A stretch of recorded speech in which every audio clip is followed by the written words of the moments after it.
आज हम बात करने वाले हैं एक बहुत ही इंपॉर्टेंट टॉपिक के बारे में जो को अफेक्ट करता है इन्वेस्टिंग का इम्पोर्टेंस। चाहे आप अभी कैरियर स्टार्ट कर रहे हो या अपने फ्यूचर की प्लानिंग कर रहे हो, ये समझना जरूरी है क्यों और कहाँ इन्वेस्ट करना चाहिए। तो चलिए शुरू करते हैं एक बेसिक से सवाल से, इन्वेस्ट क्यों करना चाहिए। इस सवाल के जवाब देने से पहले सोचिए, अगर आप इन्वेस्ट नहीं करते तो क्या होता। मान लीजिए आप 50,000 महीने के कमाते हैं और अपने खर्चों पर 30,000 लगा देते हैं। अब आपके पास 20,000 बचता है। अब मान लीजिए आपको हर साल 10% सैलरी हाइक मिलता है और कॉस्ट ऑफ लिविंग 8% से बढ़ रहा है। आप अभी 30 साल के हैं और 50 साल की उम्र में आप रिटायर करने का प्लान कर रहे हैं, यानी आपके पास 20 साल का टाइम। ये एजम्पशन के साथ अगर आप सिर्फ वो 20,000 सेव करते हैं तो आपके फाइनेंसेस कैसे दिखते हैं ये चार्ट में आप देख सकते हो। 20 सालों के बाद आपके पास टोटल 1.7 करोड़ सेव हो जाएंगे। लेकिन दिक्कत यह है कि अगर रिटायरमेंट के बाद आपके खर्चे 8% से बढ़ रहे हैं तो ये पैसा सिर्फ 8 साल तक चलेगा। उसके बाद आप एक मुश्किल सिचुएशन में होंगे जहां आपके पास और कुछ बचा नहीं होगा। ये सिचुएशन काफी कंसर्निंग है और होना भी चाहिए। प्रॉब्लम यह है कि आपका पैसा ग्रो नहीं किया क्योंकि आपने इन्वेस्ट किया। अब चलिए देखते हैं कि अगर आप उस सरप्लस कैश को 12% एनुअल रिटर्न पर इन्वेस्ट करते हैं तो क्या होता है, जो कि बेसिकली एक निफ्टी 20 का एवरेज रिटर्न है। मान लीजिए पहले साल आपने 2,40,000 इन्वेस्ट किया, जो 20 सालों के बाद 20 लाख से ज्यादा हो जाते हैं। हर सरप्लस को इन्वेस्ट करने से आपका टोटल सेविंग जो है, अगर देखेंगे आप ग्राफ में, तो 4.26 करोड़ तक बढ़ जाता है, जो कि 1.7 करोड़ से काफी ज्यादा है जो आप सिर्फ सेविंग से कर पा रहे हैं। तो इन्वेस्ट क्यों करना चाहिए, यहाँ से कुछ और रीजंस आपको मैं बता देता हूँ। जैसे इन्वेस्टिंग आपको बढ़ते खर्चे से लड़ने में मदद करता है। इन्वेस्टिंग से आप एक बड़ा कॉर्पस बना सकते हैं फ्यूचर के लिए, और स्मार्ट इन्वेस्टमेंट से आप अपने फाइनेंशियल गोल्स अचीव करना आसान कर सकते। कहाँ इन्वेस्ट करना चाहिए, अब जब हमें पता चल गया है कि इन्वेस्ट करना जरूरी, अगला सवाल है कि कहाँ करें। सही इन्वेस्टमेंट चूज करना आपके एक रिस्क टॉलरेंस और फाइनेंशियल गोल पर डिपेंड करता है। चलिए कुछ पॉपुलर एसेट क्लासेस के बारे में जान लेते हैं। तो सबसे पहला है एफडी, जो कि हम सबको जानते हैं, फिक्स्ड इनकम इंस्ट्रूमेंट। ये इंस्ट्रूमेंट्स रिलेटिवली सेफ होते हैं, जहां आपका प्रिंसिपल प्रोटेक्टेड है, जैसे कि बैंक एफडी, गवर्नमेंट बॉन्ड्स या कॉर्पोरेट बॉन्ड। इनके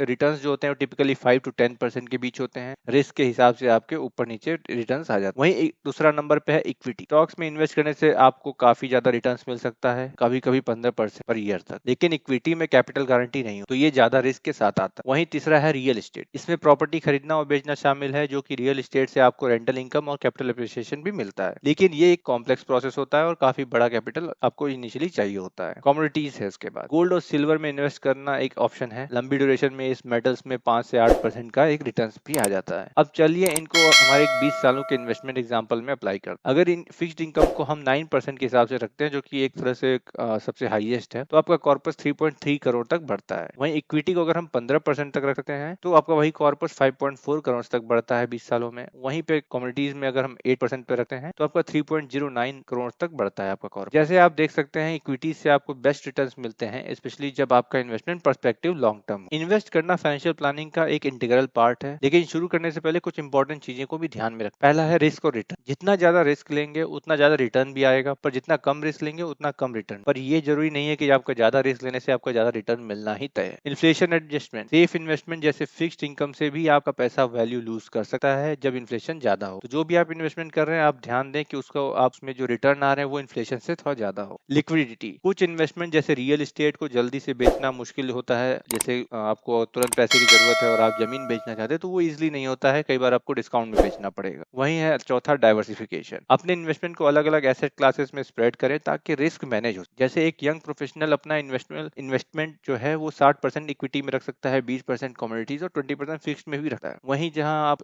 काफी एजेड है, सीनियर सिटीजन में आते हैं, तो आपके लिए वो चीजें चेंज हो सकती है। इक्विटी में आप कम रखेंगे, फिक्स्ड इनकम में ज्यादा रखेंगे। इन्वेस्टिंग सिर्फ अपना वेल्थ ग्रो करने के लिए नहीं है, ये आपके फ्यूचर के सिक्योर करने के लिए है। चाहे आप रिटायरमेंट के लिए सेव कर रहे हो, घर खरीदना चाह रहे हो, या अपना कोई भी एजुकेशन प्लानिंग या कोई और भी प्लानिंग कर रहे हैं, उसके लिए जरूरी है। स्मार्ट इन्वेस्टिंग जरूरी है आपके गोल्स को अचीव करने के लिए। अगर आपको ये वीडियो हेल्पफुल लगा हो तो इसे लाइक करें और अपने दोस्तों के साथ शेयर करें। कमेंट्स में बताएं कि आप कहां इन्वेस्ट करने का प्लान कर रहे हो, और ये अगर आप don't forget to subscribe for more insightful content on financial planning और इन्वेस्टिंग। Thanks for watching.